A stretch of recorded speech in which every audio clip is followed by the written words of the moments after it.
Now time for the 7 things you'll be talking about today.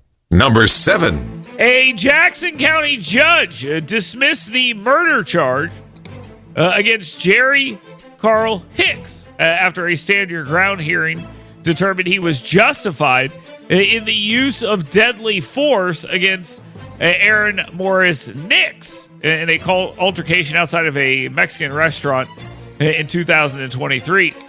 During this hearing, it was basically learned that the victim, end quote, quote unquote victim, had yelled at the guy who ended up shooting him for letting his son go to the bathroom by himself. I don't know. Weird.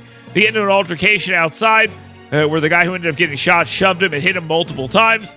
The shooter said, "Look, I got a gun, leave me alone." And that's not what the quote unquote victim wanted to do. There were lies about racial slurs. There were lies about multiple shots. It was a one shot that killed the guy, and it's a perfect stand your ground case. Number 6. Speaking of guns, gun bills will die in 2025 as Alabama Democrats plan to introduce several gun control bills, including one that makes it a felony to give or sell an assault-style weapon to someone under 18. That, of course, is being proposed by someone that does not understand guns in any way, shape, or form. What is an assault-style weapon? Well, it's a weapon that's basically a semi-automatic weapon. That's what they consider to be an assault-style weapon. They'll tell you can make other modifications to it, but most of those are cosmetic. They don't know what they're talking about, so that's where we're at. There is some Republican opposition, but some proposals, like a ban on devices turning handguns into automatic weapons, may have a chance of passing due to bipartisan support. But it really all depends on how hard Democrats try to go on this and what happens with them. They control what goes down here by their behavior. Number 5. Another Pride event is targeting children, and for some reason, they're shocked that people are mad about this. Daleville, Alabama, no relation, of course. People there are raising concerns ahead of the second annual South Alabama Pride Festival, fearing it targets children and may encourage life-altering decisions because these groups refuse to leave children out of the conversations. Critics, including former Alabama State Board of Education member Betty Peters, argue the event and its sponsors are promoting inappropriate content for children, while organizers describe it as a family-friendly celebration of LGBTQ lives. Listen, I don't know how many times you guys need to be told this, but you need to leave the children out of this. If you leave the children out of it, nobody will care about this. How often do we have to go into this with you?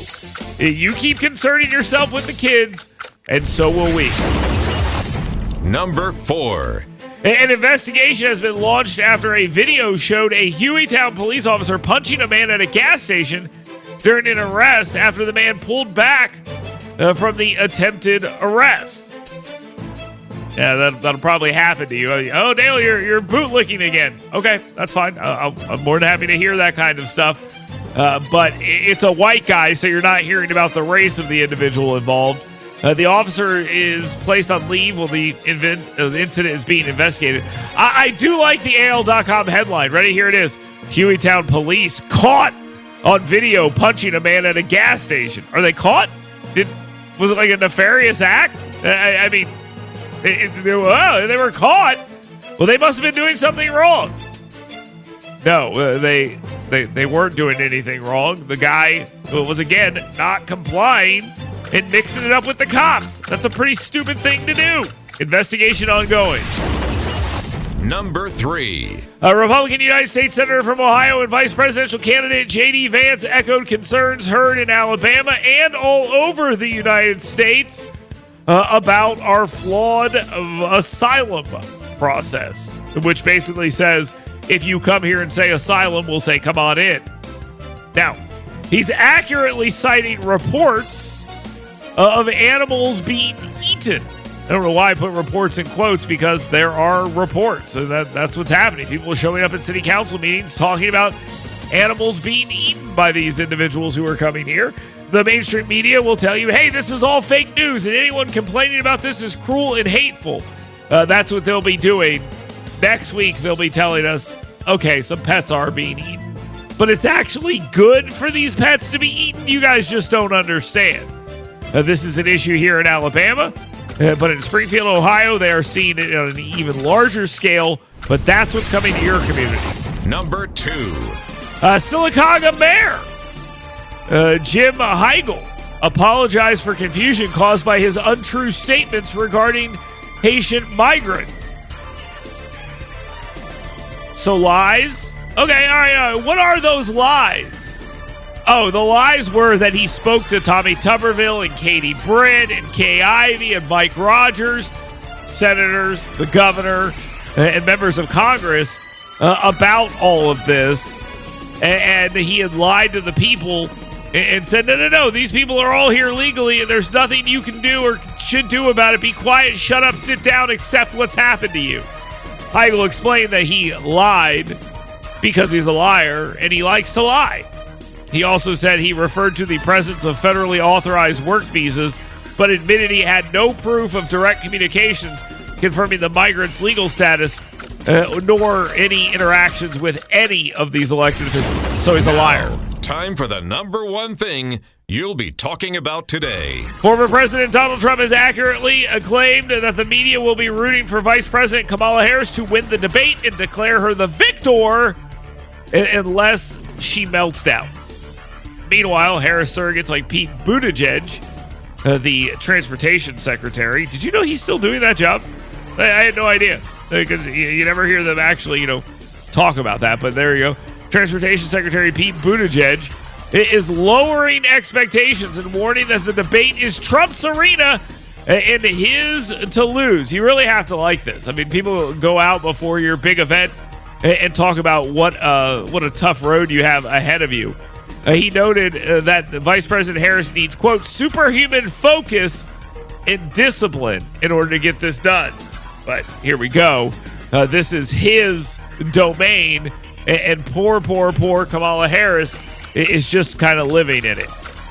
Okay, she's the vice president. She should be able to hold her own.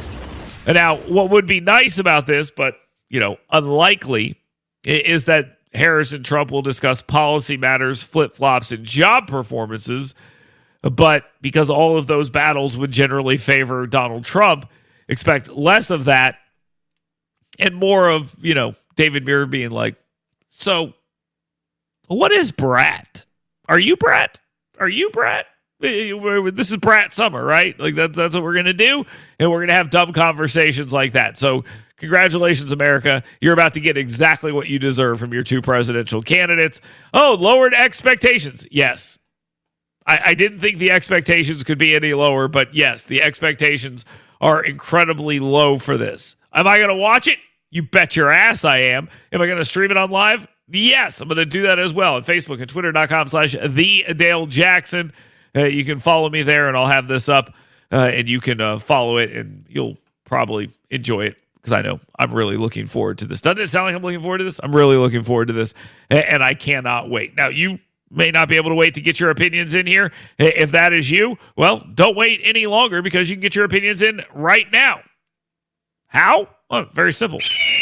Yeah, you can get them in right now on the free speech phone lines. It's right there, 866-494-WVNN. Get your nasty comments in by texting them as well on the scoutpestcontrol.com WVNN hot take text line. Hey, I wonder if Grant has been in here, because there is a gummy bear sitting on my button.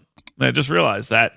That tells me he probably has. You can also get in on the You've Got Mail. On the email line as well. Email me, Dale@WVNN.com. That is the DowntownRescueMission.org email inbox. Lots of ways for you to get involved. You should do it. And we'll continue right here. Stay tuned. Get WVNN's Dale Jackson's 7 things you should be talking about today right in your email box every morning. Go to YellowHammerNews.com and sign up today.